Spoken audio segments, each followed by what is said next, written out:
Have you ever found yourself in a heated discussion where, instead of responding to your arguments, the other person turns to personal attacks?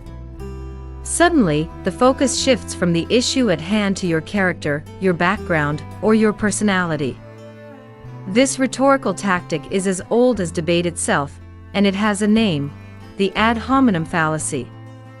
In a world where public discourse often feels more polarized and combative than ever, understanding and identifying ad hominem arguments is essential for maintaining thoughtful, reasoned conversations. At its core, ad hominem, Latin for to the person, occurs when someone attacks the individual making an argument rather than addressing the argument itself.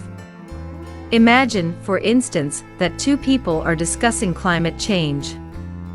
One presents scientific data, while the other dismisses it by saying, "You can't trust someone who didn't even graduate from college."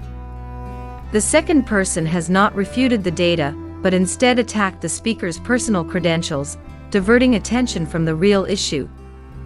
This is a classic example of an ad hominem fallacy.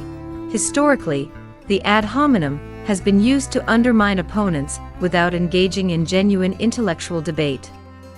Even great thinkers and leaders have not been immune to it.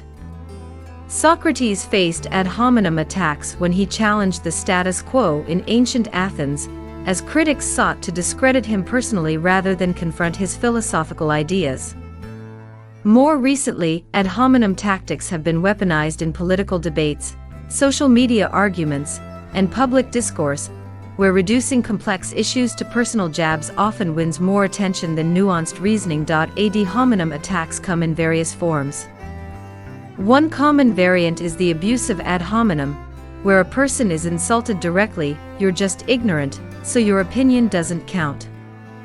Another is the circumstantial ad hominem, which questions someone's motives rather than their logic. "Of course you defend that policy, it benefits people like you."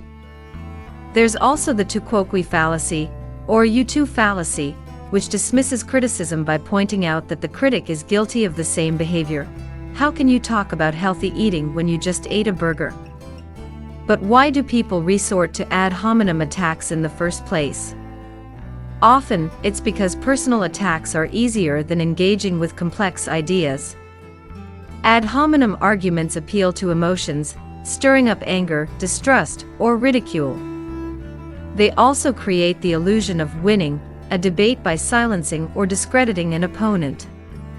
In reality, though, ad hominem arguments undermine the very purpose of debate, the pursuit of truth and understanding. So, how can we avoid falling into the ad hominem trap, whether as speakers or listeners?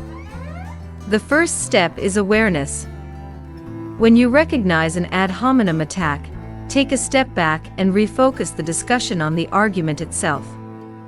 Respond with calm, reasoned points, and avoid retaliating with personal attacks of your own. If you're on the receiving end of an ad hominem, you might say something like, "Let's focus on the issue, not on me." This shifts the conversation back to substance and can help defuse tension. In today's digital age, where debates often play out on social media, avoiding ad hominem fallacies is more important than ever. By prioritizing logic over personal jabs, we can elevate the quality of public discourse and foster a culture where ideas are debated respectfully, not reduced to insults and accusations. Have you ever encountered an ad hominem argument in your own life? How did you respond?